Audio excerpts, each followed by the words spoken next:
काल आपण पायसेसची कॅरेक्टर्स पाहिलेली आहेत कालच्या लेक्चरमध्ये.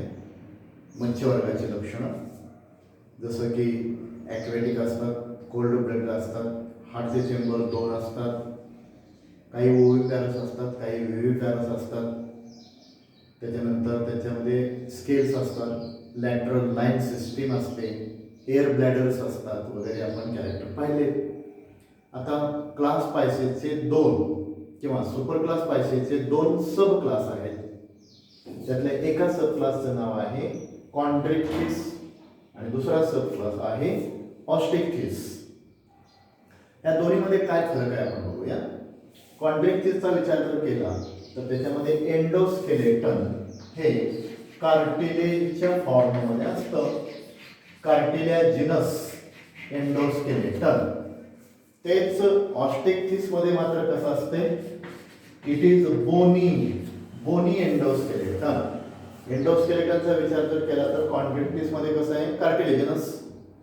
ऑस्टिक्टिस मध्ये एंडोस्केलेटन बोनी आहे. दुसरा महत्त्वाचा मुद्दा हॅबिटॅटचा जर विचार केला तर ते राहतात कुठं. कॉन्ड्रिक्टिस मध्ये येणारे सगळे प्राणी हे सी वॉटरमध्ये सापडतात. सगळे फिश जे आहेत ते सी वॉटरमध्ये, that means they are marine animals. आणि हे मात्र ऑस्टिक्टिस मधले प्राणी हे गोड्या पाण्यामध्ये राहतात, फ्रेश वॉटरमध्ये आढळतात. ओके. दुसरा जर महत्त्वाचा मुद्दा आपण विचार केला गिल स्लिट्सचा.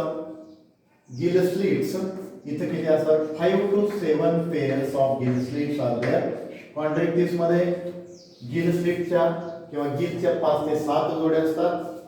इथं मात्र 4 जोड्या असतात. गिल स्लिटच्या किंवा गिलच्या 4 जोड्या असतात. आता हे गिल स्लिट्स कॉन्ड्रिक्टिस मध्ये कसे असतात, open. That means operculum is absent. याच्यावरती ऑपर्क्युलम नसतं आणि म्हणून ते असतात ओपन. गिलच्या वरती कवरिंग नसतं. गिलच्या वरती जे कवरिंग असतं त्याला म्हणायचं ऑपर्क्युलम, की जे कॉन्ड्रिक्टिस मध्ये नाही. आणि ऑस्टिक्टिस मध्ये मात्र operculum is present. That means gills are covered by operculum. Gills are closed. जे कल्ले असतात कल्ल्याच्या वरती एक झाकण असतं की ज्याला ऑपर्क्युलम म्हणायचं. ते इकडं असतं पण इकडं नाही, कॉन्ड्रिक्टिस मध्ये नसतं. एअर ब्लॅडरचा जर विचार केला तर एअर ब्लॅडर सुद्धा कॉन्ड्रिक्टिस मध्ये नसतात आणि ऑस्टिक्टिस मध्ये एअर ब्लॅडर असतात. पुढचा पॉईंट आपला रिप्रोडक्शनचा. रिप्रोडक्शनचा जर विचार केला तर कॉन्ड्रिक्टिस जे आहेत या गटामधले जे ॲनिमल्स आहेत दे आर विव्हिपॅरस. रिप्रोडक्शन विव्हिपॅरस हे प्रकारचं असतं, म्हणजे they give birth to young once.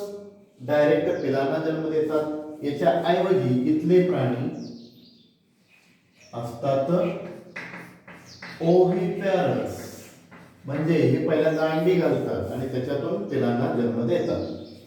अर्थातच विव्हिपॅरस असल्यामुळे फर्टिलायझेशन इंटरनल असते आणि इकडं फर्टिलायझेशन हे एक्सटर्नल या स्वरूपाचं असतं. Fertilization is external. क्लास्पर म्हणजे मेल कॉप्युलेटरी ऑर्गन. क्लास्पर या प्राण्यांच्या मध्ये असतो.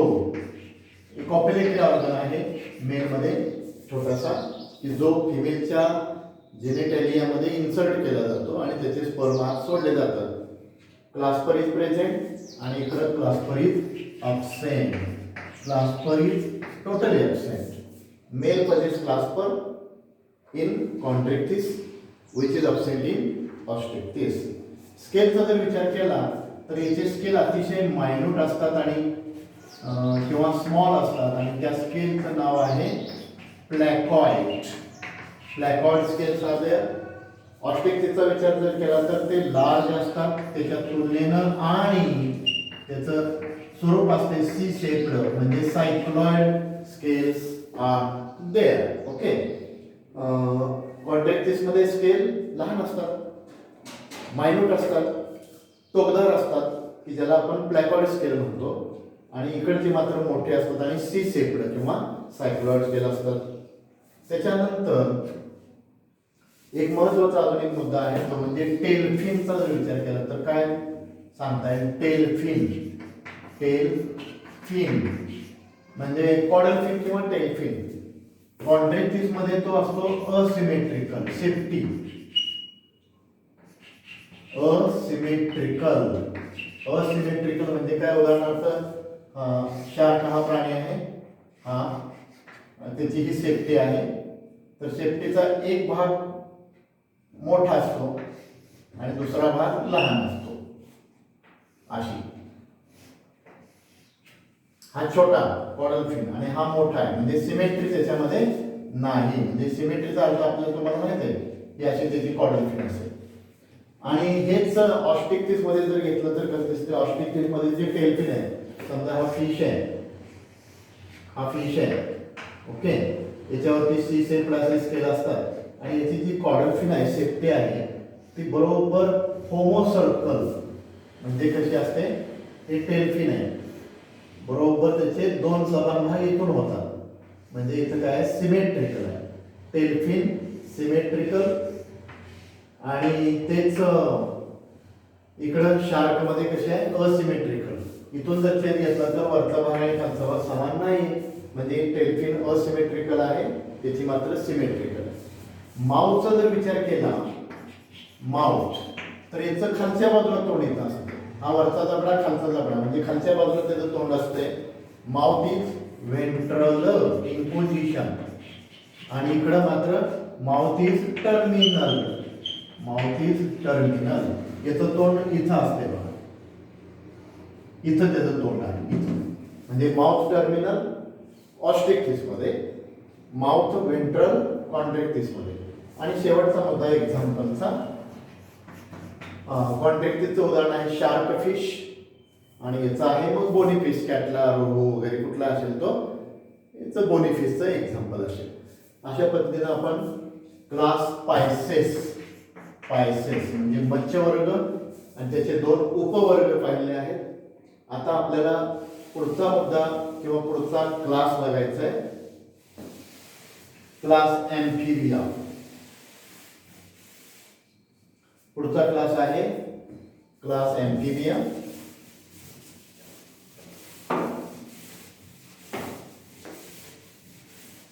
आता आपण एम्फिबियाची कॅरेक्टरिस्टिक्स विचारात घेऊया. Class Amphibia.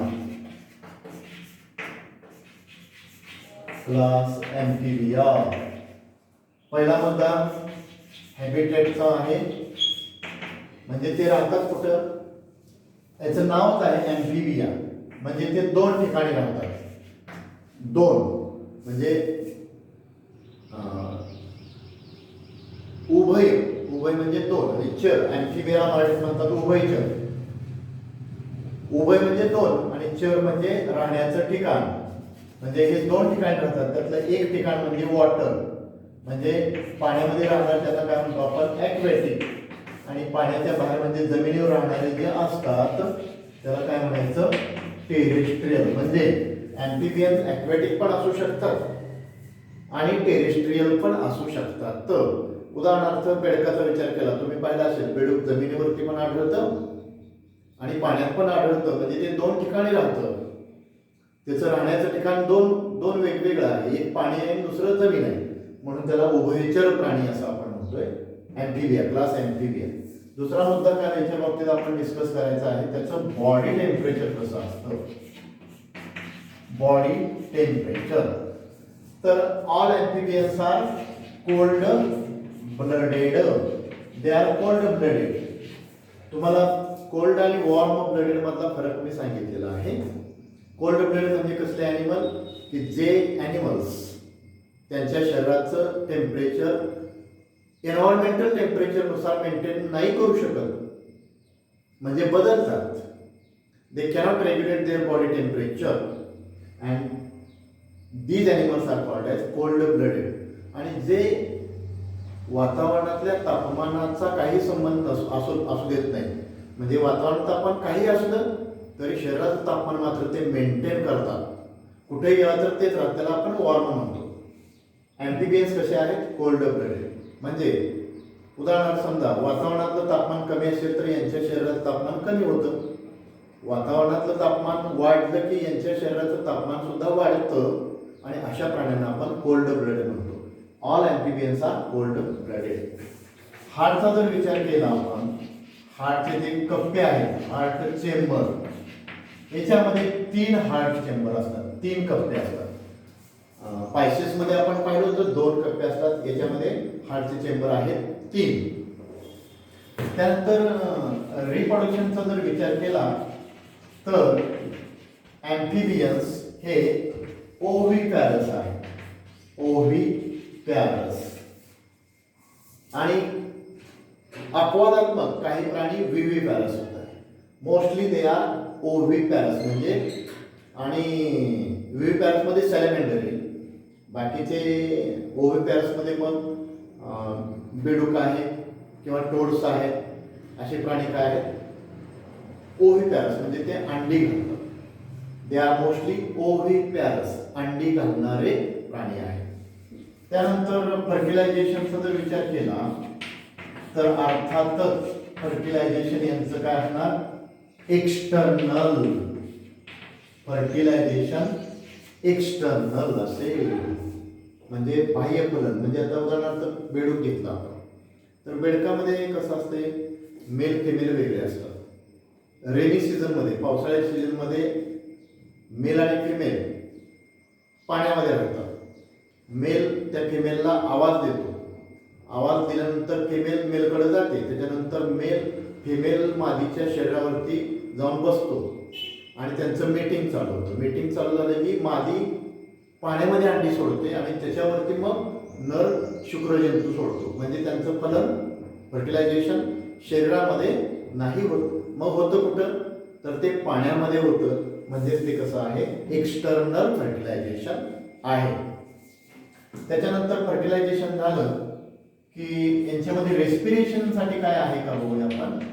रेस्पिरेशन कसं करतात, तर रेस्पिरेशनसाठी याच्यामध्ये काही प्राण्यांच्यामध्ये गिल्स असतात. उदाहरणार्थ ते लार्वल स्टेज आहे, अंड्यातून पिलं बाहेर आल्या गिलच्या साहाय्याने रेस्पिरेशन करतात. पाण्यात असताना ते स्किनच्या साहाय्याने रेस्पिरेशन करतात आणि जमिनीवरती आले की पुन्हा लंग्स, म्हणजे यांना रेस्पिरेटरी ऑर्गन 3 आहेत. काही गिलच्या साहाय्याने, काही स्किनच्या साहाय्याने, तर काही लंगच्या साहाय्याने रेस्पिरेशन करतात. त्याच्यानंतर एक्झोस्केलेटनचा जर विचार केला, exoskeleton it is totally absent in the amphibian. Amphibia हा वर्ग असा आहे की त्याच्यामध्ये बॉडी स्मूथ असते, बॉडीवरती कुठल्याही प्रकारचं एक्झोस्केलेटन दिसत नाही. बाकी सगळ्यांच्या अंगावरती कुठल्या ना कुठल्या प्रकारचं एक्झोस्केलेटन असतं. पण ॲम्फिबियन्स हे या स्केलेटन शिवाय असतात. म्हणजे एक्झोस्केलेटन, स्केलेटन असतं बरं का, आत असते, पण एक्झोस्केलेटन नसतं. त्यानंतर एक्सटर्नल इयरचा जर विचार केला, एक्सटर्नल इयर याचा जर विचार केला तर एक्सटर्नल इयर इज अब्सेंट, बाह्य कर्ण नसतो. जसा आपल्याला हा बाह्य कर्ण आहे तसा यांच्यामध्ये एक्सटर्नल इयर नाही, बाह्य कर्ण अजिबात यांच्यामध्ये नसतो. तर आता 1 2 3 4 5 6 7 आणि 8 मुद्दे झाले. आणि मग शेवटचा मुद्दा घ्यायचा एक्झाम्पलचा. Example, okay. एक्झाम्पल फ्रॉग आहे, टोड आहे, सॅलमेंडर आहे. हे उभयचर वर्गामध्ये येणारे प्राणी आहेत. उभयचर झाला की आपल्याला पुढचा क्लास बघायचा आहे, तो म्हणजे रेप्टिलिया. क्लास रेप्टिलिया म्हणजे सरपटणाऱ्या प्राण्यांचा वर्ग. रेप्टिलियाची कॅरेक्टर आपण सेम कॅरेक्टर आपण डिस्कस करणार आहोत. हॅबिटॅट ॲक्वेटिक आहेत, त्याचबरोबर mostly they are terrestrial. Okay, हे टेरिस्ट्रियल आहेत, but they are secondarily migrated towards water आणि therefore they are called as aquatic. म्हणजे मेन टेरिस्ट्रियल आहे. All the reptiles are terrestrial, जमिनीवरती आहेत, भूचर आहे, मोठ्या प्रमाणातला हा गट आहे, फायलम आहे. They are the first animals which are having successful terrestrial life. बाकीचे प्राणी जमिनीवरती 100% नाही राहू शकत. म्हणजे किमान अंडी घालायला तर त्यांना पाण्यामध्ये जावं लागत होतं. आता याच्यातले पण आत जातात पाण्यामध्ये, पण जमिनीवरती पण अंडी पण घालू शकतात, राहू शकतात, अंडी उगवू शकतात, नवीन पिलांना जन्म देऊ शकतात. म्हणजे सक्सेसफुल टेरेस्ट्रियल क्लास कोणता असेल तर रेप्टिलिया, सरपटणाऱ्या प्राण्यांचा हा गट आहे. त्याच्यानंतर बॉडी टेम्परेचर विचार केलं तर कोल्ड ब्लडेडच आहे. हार्ट चेंबर 3च्या ऐवजी आता 3 नाही, 3 आणि पुढचा 3.5 किंवा 3.5 किंवा इम्परफेक्ट 4 चेंबर्स किंवा इनकम्प्लीट म्हणून सोपा शब्द, इनकम्प्लीट 4 चेंबर्स. हृदयाचे कप्पे 4 पण नाहीत आणि 3 पण नाहीत, 3 पूर्ण आहेत, चौथा अर्धवट आहे. त्यानंतर रिप्रोडक्शन ओव्हीपॅरसच आहे. त्याच्यानंतर फर्टिलायझेशन, यांच्यामध्ये फर्टिलायझेशन मात्र इंटरनल आहे, एक्सटर्नल नाही. फर्टिलायझेशन इंटरनल घडतं. रेस्पिरेशनसाठी या प्राण्यांच्या मध्ये गिल्स लंग्स असतात. या प्राण्यांच्या मध्ये फुफ्फुसांच्या साहाय्याने श्वसन चालतं. एक्झोस्केलेटन हे डर्मल स्केल्स अंगावरती खवले असतात, बारीक स्केलच्या साहाय्याने अंगावरती एक्झोस्केलेटन स्केलच्या साहाय्याने स्केलच्या स्वरूपामध्ये असतं. एक्सटर्नल इयर नसतो. आणि स्पेशल कॅरेक्टर जर याचं आपण पाहिलं, जसं फिशमध्ये आपण स्पेशल कॅरेक्टर पाहिलं होतं लॅटरल लाईन सिस्टीम, तसं याचं जर आपण स्पेशल कॅरेक्टर पाहिलं तर स्पेशल कॅरेक्टर काय आहे, दे शो क्रॉलिंग मुवमेंट. क्रॉलिंग म्हणजे सरपटत चालतात, आणि म्हणून तर त्याला आपण सरपटणाऱ्या प्राण्यांचा गट असं म्हणतोय. तर हे स्पेशल कॅरेक्टर आहे, क्रॉलिंग मुवमेंट. ओके, तर हे झाले रेप्टिलियाची कॅरेक्टर्स. याच्यानंतर दुसरा जो क्लास आहे तो आहे क्लास एव्स, म्हणजे पक्षीवर्ग. पक्षीवर्गाचे लक्षण पण आपण पाहणार आहोत. इथं पहिला मुद्दा हॅबिटॅटचा आहे. तर हॅबिटॅट याची एरियल हॅबिटॅट असेल, म्हणजे हवेत राहतात, काही पाण्यामध्ये पण राहतात, काही जमिनीवरती पण राहतात, बट मोस्टली ते आर एरियल. बॉडी टेम्परेचर मात्र आता बदललं. बॉडी टेम्परेचर कसं आहे, warm blooded. All the birds are warm blooded, म्हणजे शरीराचं तापमान हे मेंटेन करतात, स्थिर ठेवतात, वातावरणानुसार बदलत नाही, म्हणजे ते वॉर्म ब्लडेड आहेत. हार्टचे चेंबर इन शब्द काढा फक्त. हार्टचे चेंबर कंप्लीट 4 आहेत. रिप्रोडक्शन ओव्हीपॅरस आहे. फर्टिलायझेशन इंटरनलच असणार आहे. रेस्पिरेशनसाठी गिल्स आहे.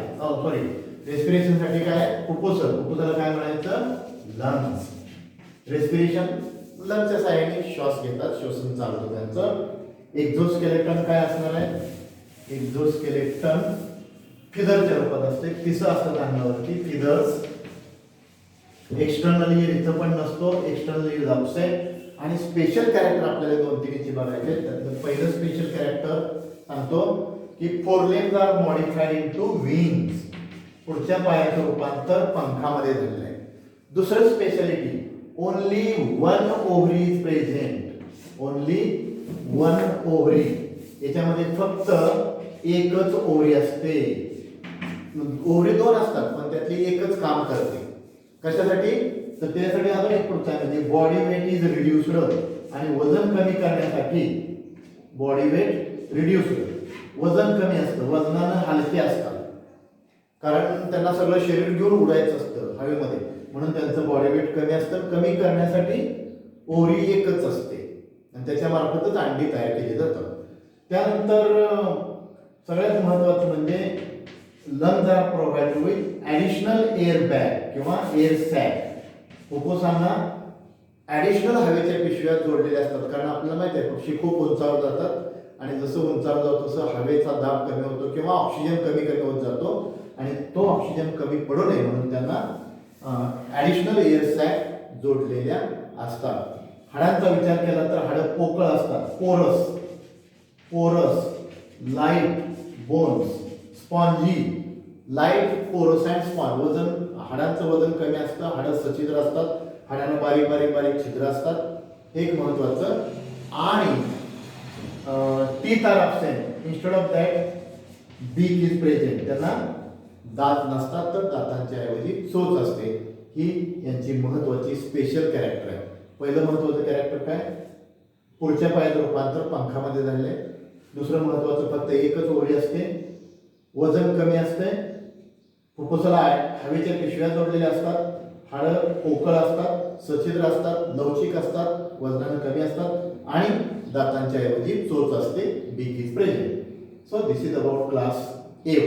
आता एक क्लास राहतोय तो क्लास मॅमेलिया, तो आपण नंतर डिस्कस करूया. ओके.